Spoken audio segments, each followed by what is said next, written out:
Hatem Dhiab, Managing Partner, Gerber, Kawasaki Wealth and Investment Management, is with us, a name that he's followed closely. You've been a big believer in Tesla, and it certainly hasn't failed to deliver. I mean, they've been the leader in getting those production and delivery out. Elon Musk still is a visionary and all that. BYD and some of the others have been catching up as far as growth percentages. But what are you watching for in today's reports?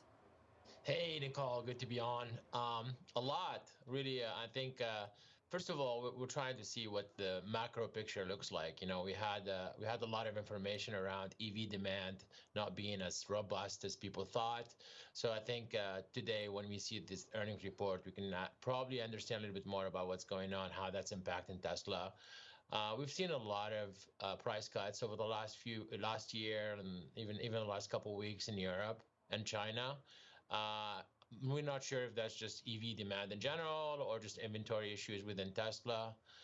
We're also trying to understand what's going on with the Cybertruck. You know, there is some deliveries that are being cars that have been delivered, but it's not really ramping up to the way that it needs to be. So a lot of things that we need to get some more clarity on.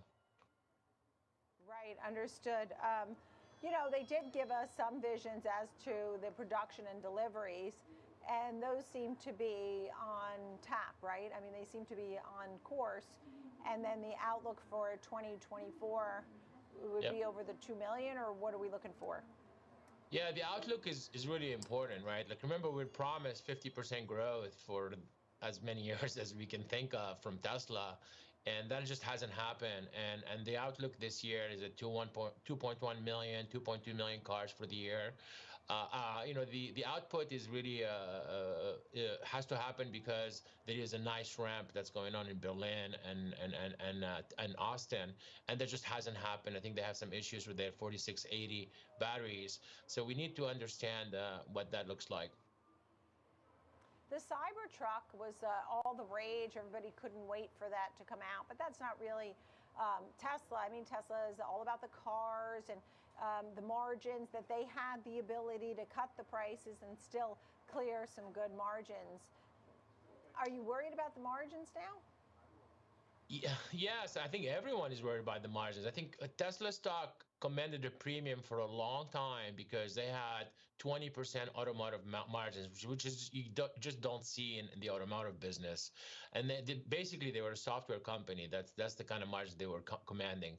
That's come down quite a bit. So I think the problem here is, are these price cuts hurting the margins? And have we bottomed out? Have we reached the bottom of the margins? And are we going to see them go up again? But ultimately, that's really, really important for the long-term growth of the stock. So at this point now, tell me about Elon Musk. Is he still great, grand, super, or are we worried? I mean, I think we need to separate the Elon/Tesla cult versus the realities with the company right now. The company is struggling a little bit. They're not performing or executing the way that they are supposed to, or they were told as they will. So there is that issue. Elon told us that, you know, they're going to grow at 50%. They also never believed in marketing. They've always put cars out there that were superior, but that kind of superiority is starting to almost lose lose it because the cars are becoming a little stale. The competition becoming really good, so people have more choice. So I think we need to figure out, why is Tesla not being able, and is the distraction that Elon is going through what's hurting Tesla at the end? But here's the thing. Tesla was always supposed to not be a car company, that it was not like all the others because it had everything else, superchargers, you know, it was going to charge your house, the battery facilities, making the batteries. I just felt like I was told that Tesla is something other than a car company, and it shouldn't be priced as a car company. It should be priced more like a tech company. Yeah. That's still true. They are the only vertically integrated car company. They make their own batteries. The gigafactories are good, but you have to execute, right? You have to perform. The problem is the last year or so, they haven't been able to ramp up their production like they said they would in Berlin or in Austin. The margins have come down quite a bit. So they used to have software like margins. They don't have those anymore because they kept reducing prices because of either inventory issues or macro headwinds or whatever it is. So yes, absolutely, they are more than a car company, but the execution just hasn't been there, and that may be very much because of Elon being distracted, or the vision is a bit compromised at this time. He's going to call you later. He doesn't like you saying this. I'm thinking, though, also, as you talk about, you're waiting for the ramp up in Berlin and Austin. And meantime, Berlin's closed, right? Aren't they closing that because there were concerns about the Red Sea and what's been going on with the Houthi attacks and all that?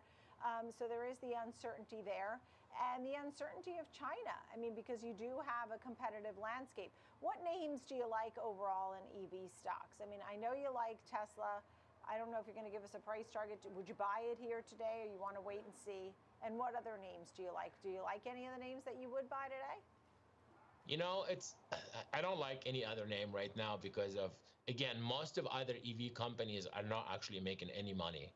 Tesla commanded the premium because they were really the only profitable EV player at this time. There's a lot of other names to look at from technology sector that are doing well, like the big caps are doing well, the Googles, the Microsofts. Those are areas I really like.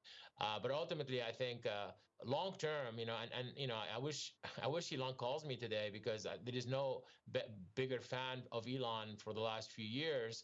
But I think it's important that we call it how it is, and right now we need him back on the job. Hatem Dhiab, thank you. I know we'll all be keying in on those numbers right at the closing bell. Thank you, Hatem Dhiab of Gerber Kawasaki Wealth and Investment Management.